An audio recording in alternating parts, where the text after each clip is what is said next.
Deutsche Welle, Learning by Ear, Fréquence, Avenir. Bienvenue dans le 3e épisode de notre série Learning by Ear intitulée « À contre-courant » et consacrée à l'exode urbain. Un phénomène peu courant, mais qui peut être un moyen d'échapper au manque de perspectives professionnelles qui existent dans les grandes villes. Nous suivons donc les aventures de Ben, Baki et Zeina, 3 jeunes diplômés sans emploi qui entreprennent de créer une coopérative agricole dans leur village. Dans ce 3e épisode, vous verrez que le retour des jeunes citadins réfute bien des préjugés dans le village. Voici donc le pain de chaque jour. Baki et Zeina rendent visite au grand propriétaire terrien du village, Tingo. Alors, comment trouvez-vous ma ferme? Waouh, c'est très impressionnant. Ah, je n'ai jamais imaginé ça dans mon propre village. Ce n'est pas seulement à la capitale que des choses se passent. Je suis vraiment émerveillé. Quand j'ai quitté le village, cette ferme était un tas de ruines et de rouilles. C'était une ferme d'État qui avait été créée dans l'euphorie de l'indépendance. Mais vous connaissez notre pays. Au bout d'une dizaine d'années, tout s'est effondré. Il y a 6 ans, quand j'ai repris cette ferme, tout le monde me croyait fou. Vous avez réalisé tout ça en 6 ans seulement? 6 ans! Je suis passé de 2 à 30 ouvriers permanents. En pleine saison, j'utilise jusqu'à 250 temporaires.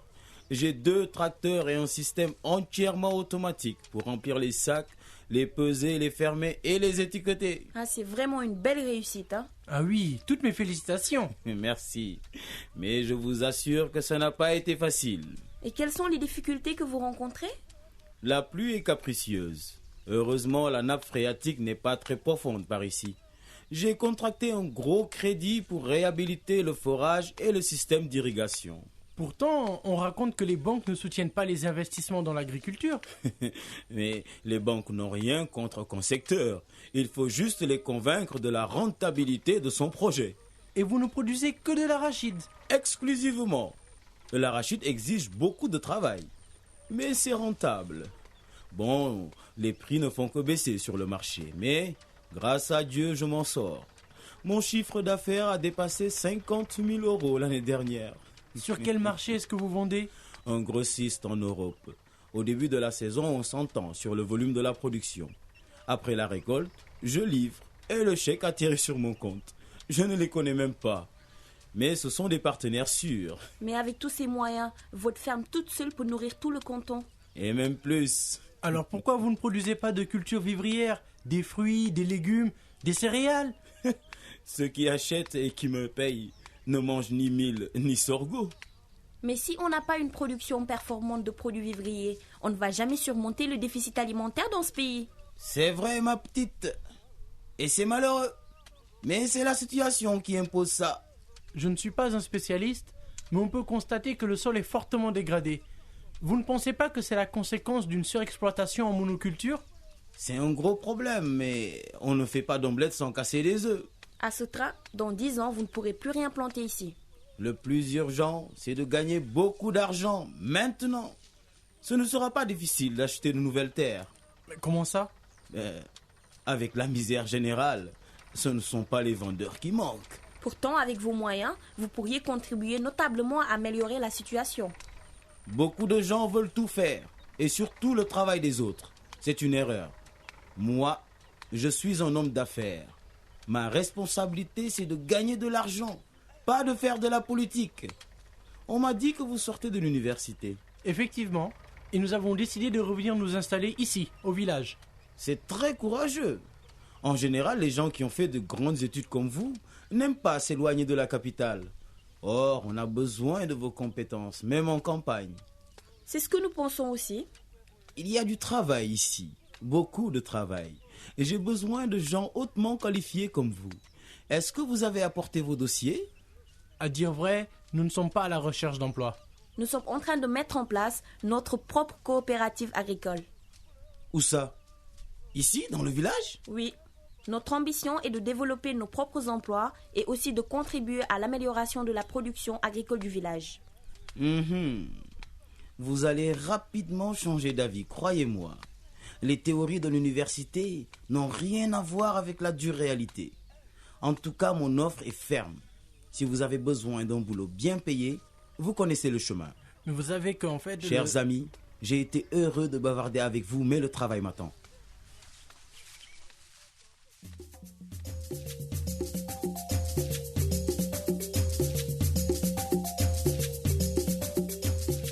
Visiblement, l'initiative des jeunes d'œuvrer pour le bien de la communauté rend Tingo nerveux.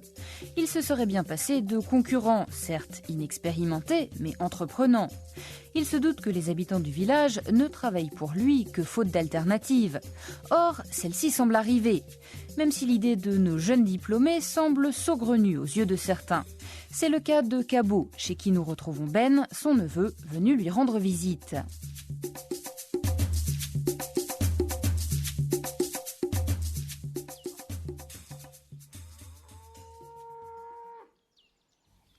Dans ce village, il n'y a pas un seul habitant qui ne rêve pas de partir à la ville. Sortir de ce trou. Aller là où on peut avoir d'autres compagnons que la faim et la honte. Et toi, tu as décidé de revenir t'installer ici. On t'a envoûté ou quoi? Oncle, écoute-moi d'abord, s'il te plaît. Prends juste le temps de m'écouter. D'accord, je t'écoute. Avec mes deux amis, nous avons décidé de revenir nous installer au village pour créer et exploiter une coopérative agricole. Ça veut dire quoi? Oncle, mon métier consiste à aider les paysans pour que leur travail soit plus efficace et plus profitable. Nous allons chasser la faim et la honte de chez nous. Nous allons travailler pour nous-mêmes et pour nos parents. C'est pour ça que nous sommes allés à l'école. Je veux bien que tu travailles la terre, mais quelle terre? Notre famille a presque tout perdu. Ton père ne te l'a jamais dit? Honnêtement, je ne m'en suis jamais préoccupé parce que je n'ai jamais compté sur ces terres pour vivre. Tu as bien fait. Au contraire, c'est mon patrimoine et mon identité que j'ai abandonné. Et j'en veux à l'école qui m'a enseigné que je peux vivre et m'épanouir en tournant le dos à mon village. Personne ne viendra construire notre village à notre place. Tes amis et toi, vous avez eu une idée très généreuse. Cela vous honore. Mais je ne te vois pas ailleurs que dans un grand bureau climatisé. C'est de là que tu peux défendre ta propre dignité et servir la nôtre. Comme on dit, pour donner, il faut avoir. Nous ne sommes pas venus pour donner. Nous sommes venus pour vous dire, venez, on va travailler ensemble. Nous avons la volonté, les compétences et les relations avec le monde extérieur. Mais l'essentiel, c'est votre adhésion et votre participation. On apprend des choses en discutant avec toi. C'est comme si c'est la première fois que je te vois. Quel gâchis. C'est un peu de ma faute aussi. Je n'ai jamais pris le temps d'échanger avec toi. Il n'est jamais trop tard pour bien faire. Où sont tes deux amis? Je les connais? Tu les reconnaîtras. Nous avons grandi ensemble ici avant d'aller à la capitale pour nos études. En ce moment, Zena et Baki sont en train de visiter la ferme de Tingo. Tingo? Mais qu'est-ce que vous avez à faire avec celui-là? Qu'est-ce qu'il a fait? Cet homme, c'est le diable. Il a ruiné tout le monde ici. Sous prétexte de nous prêter de l'argent, il s'est emparé de presque tous les champs du village. Un vrai filou. Si vous êtes avec lui, vous aurez tout le village contre vous. Nous n'avons rien à voir avec lui. Mais il gère la seule ferme moderne du canton. Nous avons jugé utile de regarder ça de près. J'aimerais bien savoir ce que tes amis en pensent. Dans ce cas, viens avec moi sur la place du village. C'est là qu'on se donnait rendez-vous.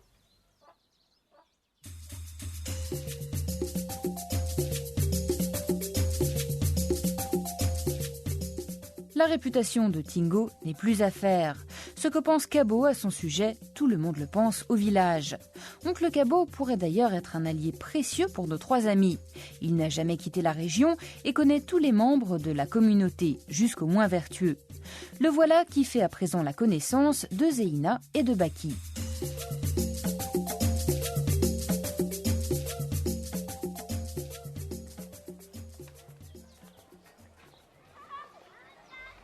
Oncle Kabo, je te présente mes amis et associés. Elle, c'est Zena. Enchantée. Bonjour. Et voici Baki. Bonjour. Bonjour. Ben m'a longuement parlé de votre projet. Je voudrais vous encourager et vous souhaiter bonne chance. Merci beaucoup. Bon, finalement, j'ai pas pu rencontrer le chef du service de développement rural. Pourquoi? Il a refusé? Non, il était absent du bureau, c'est tout. Je vais y retourner. Celui-là, faut pas le chercher au bureau. Son bureau, c'est le bistrot du village. Je vois. Et vous avez rencontré Tingo? Zeyna, je te laisse raconter parce que rien d'y penser. Qu'est-ce qui s'est passé? Le bonhomme pensait qu'on était venu le supplier de nous recruter. Quand il a compris qu'on vient s'installer sur son territoire pour proposer autre chose aux paysans, il nous a carrément chassés de chez lui.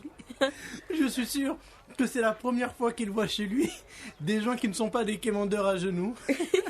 Ça l'a vraiment choqué. Qu'est-ce que vous cherchez chez lui? Rien.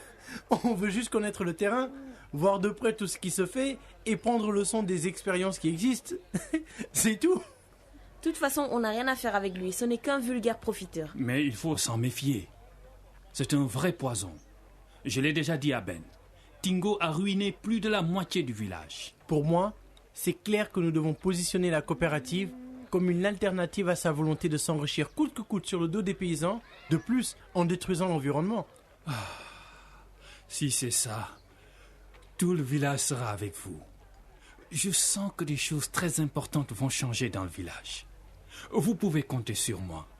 Je vais faire tout ce que je peux pour que le maximum de gens adhèrent à la coopérative. Que Dieu nous aide.